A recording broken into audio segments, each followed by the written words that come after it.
Hello, everybody. Thank you for joining us at this new episode of Meet the Guest Lecture series.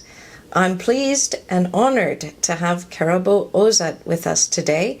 She's the director at the Center for Child Law at the University of Pretoria and a leading voice on child rights and strategic litigation in South Africa. Now, Karabo, you were with us today and you gave a wonderful lecture on child abduction under the Hague Conventions.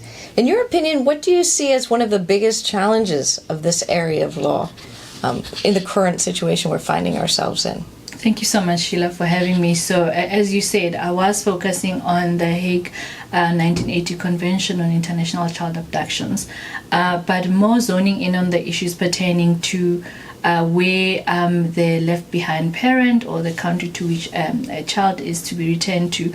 There are issues around allegations of abuse by the taking parent. So one of the issues around that is how the courts are dealing with allegations of domestic violence when they're deciding whether or not to return the child, particularly because Article 13(1)(b) of the Hague Convention on Child Abduction defines what is a grave risk to a child and how that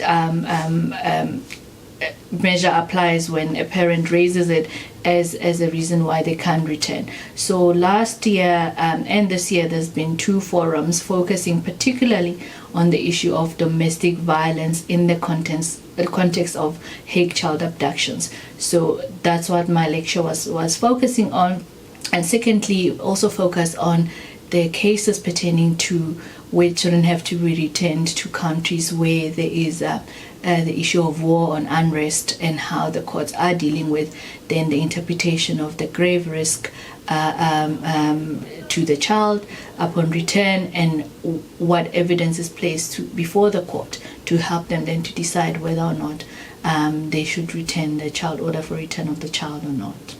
That sounds really complicated. Bringing all of your experience in the decades you've been working at the Center for Child Law, what perspectives do you think you can offer our students in the advanced LL.M. or anyone else interested in children's rights? Well, I think the first thing would be to say that when we are applying the convention itself, as much as it's a very structured, very credible legal framework, it is very critical now that we reflect about the context within which we live, and how within this context are we going to maybe make adjustments in relation to the interpretations of the conventions, but more importantly how we are equipping everybody who's involved in the cases, starting with the courts. I'm saying we're starting with the courts, but before we get through the courts, we have the parents, and trying to actually engage with them a bit more and educate them to minimize the cases of abductions. That's the first point. But secondly, when cases do get before the courts, there is an issue, particularly on the issue of domestic violence and the issue of war, around the evidence that's put before the courts to help the courts to make a decision.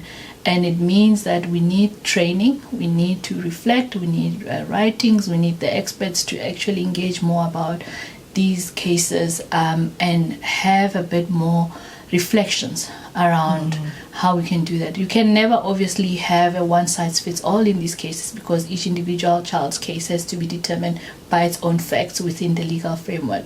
But on domestic violence and the issues of war, there is a need for some kind of reflection and maybe further guidelines. There's already a guide to good practice under the Hague Convention on Child Abduction, but maybe there is something else that's needed in relation to equipping everybody working on the issues to respond a bit better. Wow, really interesting. Now, one more question from us. If you could give our students one message, leave them with one thought, what would it be? Well, I think it'll be that if you're working on children's rights currently, the context is very difficult, but we have to keep pushing.